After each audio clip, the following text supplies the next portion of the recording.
যদি আগামী মাস থেকে একটা লোকের যদি এয়ারপোর্টে আমাদের কোনো ধরনের সমস্যা হয় তাইলে আমরা এমন একটা ব্যবস্থা নিব, দরকার হইলে আমরা এই টাকা পাঠানো বন্ধ করবো 1 মাসের জন্য। একজন ওসি অফিসার ইনচার্জ পুলিশের, তিনি আওয়ামী লীগের একটা প্রোগ্রামে উনি স্লোগানের নেতৃত্ব দিচ্ছিলেন এবং স্লোগান দিচ্ছিলেন, কিন্তু উনার স্লোগানটা আমার পছন্দ হয় নাই। কারণ আমার বক্তব্য ছিল যে উনি তো পুলিশ, উনি সবার সিকিউরিটি দিবেন, উনারে তো কেউ আওয়ামী লীগ করতে বলে নাই। যে পুলিশ এখানে দেন আমেরিকান পুলিশ, সে যদি আইসা বাইডেনের নামে স্লোগান দেয় তাইলে তো আর ট্রাম্পের কোন লুকই থাকে না। হি কান বেসিক্যালি, এটা হইতেই পারে না।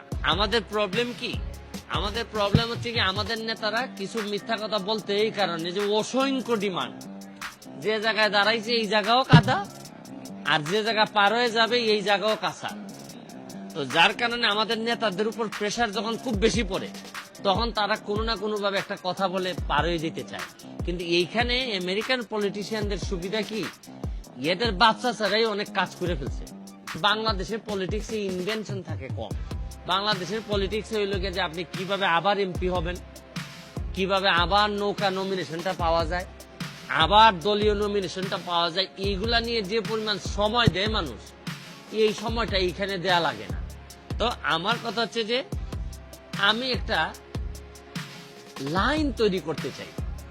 আপনাদের প্রবাসীদের অনেকের ধারণা আছে যে আরে বাংলাদেশের রাজনীতিবিদ, আরে তো 2 নম্বর, বাংলাদেশে পলিটিক্স করে এত নিশ্চয়ই লুটপাট করতেছে। এইরকম প্রয়োজনে এমপি থেকেও যদি আমার বের করে দেয়া হয়, আজকের যে কথাটা বলে যাচ্ছি আমি, বের করে দিন।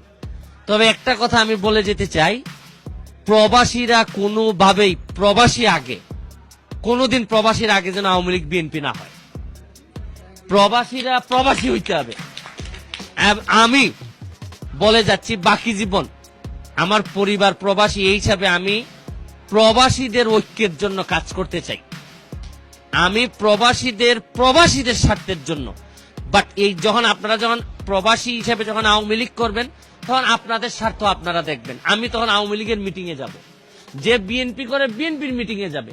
কিন্তু 2টা মিটিং 2 জায়গায় হইল, প্রবাসীদের যে মিটিং থাকবে প্রবাসীদের স্বার্থের জন্য 2 জায়গা থেকে 1 জায়গায় হইতে হবে।